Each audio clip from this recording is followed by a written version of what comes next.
Hi all, welcome to competitive crack. ഞാൻ Chikkumon Philip. അപ്പം നമ്മുടെ CACB എക്സാമിന് ഇനി വളരെ കുറച്ച് ദിവസങ്ങൾ, ഓഗസ്റ്റ് 3-ാം തീയതിയാണ് എക്സാം. അപ്പം ഇനി അവസാനപ്പെട്ട തയ്യാറെടുപ്പുകളിലേക്കാണ് നിങ്ങൾ എല്ലാവരും എന്ന് എനിക്കറിയാം. അപ്പം എക്സാമിന് പോകുമ്പോൾ എന്തൊക്കെ കാര്യങ്ങളാണ് ശ്രദ്ധിക്കേണ്ടത്? ആദ്യമായിട്ട് എക്സാം എഴുതുന്ന ആളുകളുണ്ടാവും. അപ്പം അവർക്ക് എന്തൊക്കെ കാര്യങ്ങൾ ശ്രദ്ധിക്കണം, അതുപോലെ എന്തൊക്കെ കാര്യങ്ങളാണ് ഈ ഒരു എക്സാമിന് ശ്രദ്ധിക്കേണ്ടത് എന്ന് പറയാൻ വേണ്ടിയിട്ടാണ് നമ്മൾ ഇന്നൊരു വീഡിയോയുമായി എത്തിയിരിക്കുന്നത്. അപ്പം എല്ലാവരും ആദ്യമേ ചെയ്യേണ്ടതെന്നാ, നമ്മുടെ ഹാൾ ടിക്കറ്റ് പ്രൊഫൈലിൽ നിന്ന് ഡൗൺലോഡ് ചെയ്യുക. നമ്മുടെ CACBയുടെ സൈറ്റിൽ ലോഗിൻ ചെയ്ത് നിങ്ങളുടെ ID-യും പാസ്വേഡും കൊടുത്ത് ലോഗിൻ ചെയ്ത് കഴിഞ്ഞാൽ നിങ്ങൾക്ക് അഡ്മിഷൻ ടിക്കറ്റ് എന്ന് പറഞ്ഞ ഹാൾ ടിക്കറ്റ് എന്ന് പറഞ്ഞൊരു പോർഷൻ ഉണ്ട്. അവിടെ പോയി കഴിഞ്ഞാൽ നിങ്ങളുടെ ഈ ഒരു ഹാൾ ടിക്കറ്റ് നിങ്ങൾക്ക് ഡൗൺലോഡ് ചെയ്യുവാനായിട്ട് പറ്റും. അപ്പം നമ്മുടെ എക്സാം വരുന്നത് ഓഗസ്റ്റ് 3-ാം തീയതിയാണ്. സമയം 10:30 10:30 നിങ്ങൾ ഹാജരാകണമെന്ന് പറയുന്നുണ്ട്.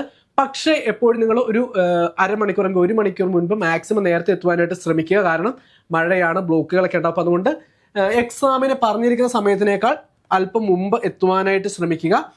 എക്സാമിന് സമയം 11 മണി മുതൽ 12:30 വരെയാണ്. പിന്നെ പരീക്ഷാ കേന്ദ്രം ഇവിടെ ഉണ്ടാവും, നിങ്ങളുടെ പേര് ഇവിടെ ഉണ്ടാവും, നിങ്ങളുടെ അഡ്മിഷൻ നമ്പർ C123445A. ഈ ഒരു ഇതിനകത്ത് C എന്ന് പറയുന്നത് നിങ്ങളുടെ ഡിസ്ട്രിക്റ്റിനെ സൂചിപ്പിക്കുന്നതാണ്. അപ്പം നിങ്ങൾ മറ്റേ OMR ഫില്ല് ചെയ്യുമ്പം ഈ ഒരു ആൽഫബറ്റ് കോഡ് ഉൾപ്പെടെയാണ് നിങ്ങൾ ഫില്ല് ചെയ്യേണ്ടത്. ഈ അവസാനത്തെ A എന്നത് നിങ്ങളുടെ ക്വസ്റ്റ്യൻ പേപ്പർ കോഡായിരിക്കും, ആൽഫബറ്റ് കോഡായിരിക്കും. ആ ഒരു ആൽഫബറ്റ് കോഡ് തന്നെയാണോ നിങ്ങളുടെ ഇരിക്കുന്ന സീറ്റിലെയും അതുപോലെ നിങ്ങൾക്ക് കിട്ടിയ ക്വസ്റ്റ്യൻ പേപ്പറിലെയും OMR-ലെയും അത് തന്നെയാണെന്ന് ഉറപ്പുവരുത്തുക. ഇൻ കേസ് എന്തെങ്കിലും ചേഞ്ച് ഉണ്ടെങ്കിൽ നിങ്ങൾ എന്ത് ചെയ്യണം? നിങ്ങളുടെ ഇൻവിജിലേറ്ററുമായി കോൺടാക്ട് ചെയ്യണം. പിന്നെ പരീക്ഷയ്ക്ക് പോകുമ്പം നിങ്ങൾ മൊബൈൽ ഫോൺ, വാച്ച്, ഡിജിറ്റൽ ഉപകരണങ്ങളൊന്നും കൊണ്ടുപോകാൻ പറ്റത്തില്ല. നമുക്ക് നേരത്തെ വാച്ച് ഉപയോഗിക്കാൻ പറ്റും. ഇപ്പം വാച്ചും അനുവദിക്കുന്നതല്ല. പിന്നെ നിങ്ങൾ വേറെ കാര്യം ശ്രദ്ധിക്കേണ്ടത്, പോകുമ്പം ഒരു വാലിഡ് ID പ്രൂഫ് കൊണ്ടുപോകേണ്ടതുണ്ട്. അപ്പൊ ഏതൊക്കെയാണ് വാലിഡ് ID പ്രൂഫ് എന്ന് നോക്കാം. Aadhaar card, election ID card, passport, driving licence, PAN card, bank passbook, ഇവയിൽ ഏതെങ്കിലും ഒന്ന് നിർബന്ധമായും കൊണ്ടുവരണം. പിന്നെ പരീക്ഷയിൽ നിങ്ങൾ എഴുതുമ്പോൾ ശ്രദ്ധിക്കുന്ന വേറൊരു കാര്യം എന്ന് വെച്ച് കഴിഞ്ഞാൽ, മാത്സ് നിങ്ങൾക്ക് ഒരുപാട് സമയം എടുക്കുക, അതിന് പ്രോബ്ലം ഒക്കെ ചെയ്യാനുണ്ടാവും.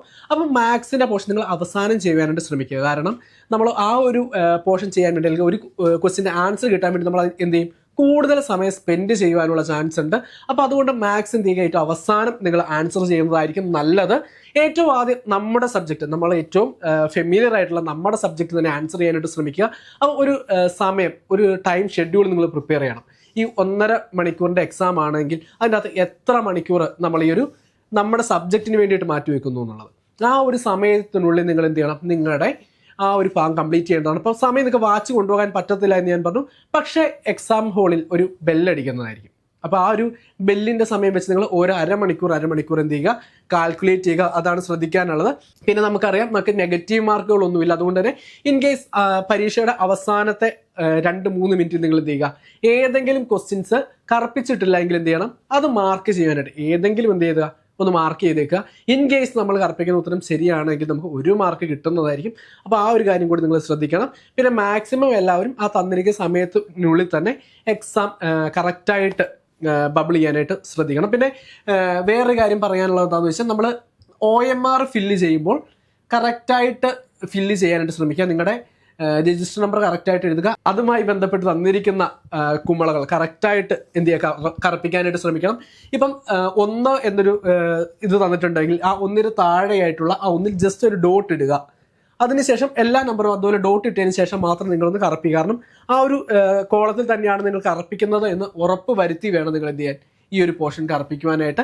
പിന്നെ നമ്മൾ A പാർട്ടും B പാർട്ടും ഉണ്ട് നമ്മുടെ OMR-ന്. അത് സെപ്പറേറ്റ് ചെയ്യുമ്പം ഒന്ന് ശ്രദ്ധിക്കണം. കാരണം ഇൻ കേസ് ബാർകോഡ് തെറ്റായിട്ട് കീറി പോവുകയാണെങ്കിൽ നമ്മുടെ OMR ഇൻവാലിഡ് ആവുന്നതായിരിക്കും. അതുകൊണ്ട് അത് നന്നായിട്ട് ശ്രദ്ധിച്ച് എന്ത് ചെയ്യുക? സെപ്പറേറ്റ് ചെയ്യാനായിട്ട് നോക്കുക. ധൃതി വെച്ച് സെപ്പറേറ്റ് ചെയ്യരുത്. അതുകൊണ്ട് തന്നെ പരീക്ഷ തീരുന്നതിന് കുറച്ച് നേരം മുൻപ് ഇൻവിജിലേറ്റർ നിങ്ങളോട് പറയും A പാർട്ടും B പാർട്ടും സെപ്പറേറ്റ് ചെയ്യാൻ പറയും. അപ്പോൾ ഒന്ന് ജസ്റ്റ് നല്ല രീതിയിൽ ഫോൾഡ് ചെയ്തതിന് ശേഷം അത് സെപ്പറേറ്റ് ചെയ്യാനായിട്ട് നോക്കുക. അപ്പം ഇത്രയും കാര്യങ്ങൾ നിങ്ങൾ ശ്രദ്ധിക്കണം. അതുപോലെ തന്നെ താഴെ പറയുന്ന ന്യൂനതകൾ വരുത്തുന്ന OMR പേപ്പറുകൾ അസാധുവാക്കുന്നത് ഏതൊക്കെയാണെന്ന് വെച്ചാൽ, രജിസ്റ്റർ നമ്പർ പൂർണ്ണമായും എഴുതി കുമ്മള കറുപ്പിക്കാത്തത്, അതുപോലെ രജിസ്റ്റർ നമ്പർ ഒരു കോളത്തിലെ കുമ്മള തന്നെ ക്രമമായി കറുപ്പിക്കുന്നത്, രജിസ്റ്റർ നമ്പർ എഴുതുകയും ചില നമ്പറുകളുടെ കുമ്മള മാത്രം കറുപ്പിക്കുന്നത്. അതായത് നിങ്ങൾ തന്നിരിക്കുന്ന നിങ്ങളുടെ രജിസ്റ്റർ നമ്പർ ആദ്യമേ എന്ത് ചെയ്യുക? ആ തന്നിരിക്കുന്ന പോർഷനിൽ നിങ്ങൾ കറക്റ്റായിട്ട് എഴുതുക. അതുമായി ബന്ധപ്പെട്ടുള്ള കോളങ്ങൾ മാത്രം നിങ്ങൾ കൃത്യമായി ബബിൾ ചെയ്യുക. ഇത്രയും കാര്യങ്ങളാണ് നിങ്ങൾ പ്രധാനമായിട്ടും എക്സാമിന് ശ്രദ്ധിക്കേണ്ടത്. അപ്പം നിങ്ങളുടെ ഏതെങ്കിലും സുഹൃത്തുക്കൾ ഈ ഒരു CACB എക്സാം ആദ്യമായിട്ട് എഴുതുന്നുണ്ടെങ്കിൽ അവർക്ക് ഒന്ന് ഷെയർ ചെയ്ത് കൊടുത്തേക്ക് എന്തൊക്കെ കാര്യങ്ങളാണ് എക്സാമിന് ശ്രദ്ധിക്കേണ്ടതെന്ന് അവരെ അറിയിക്കുന്നതിന് വേണ്ടിയിട്ടാണ്. അപ്പം ഈ തവണ എക്സാം എഴുതുന്ന എല്ലാവർക്കും വിജയാശംസകൾ. അപ്പം ഇതുപോലുള്ള യൂസ്ഫുൾ വീഡിയോസിന് നമ്മുടെ ചാനൽ ഒന്ന് സബ്സ്ക്രൈബ് ചെയ്തേക്കാം. മറ്റൊരു വീഡിയോ കാണാം. താങ്ക്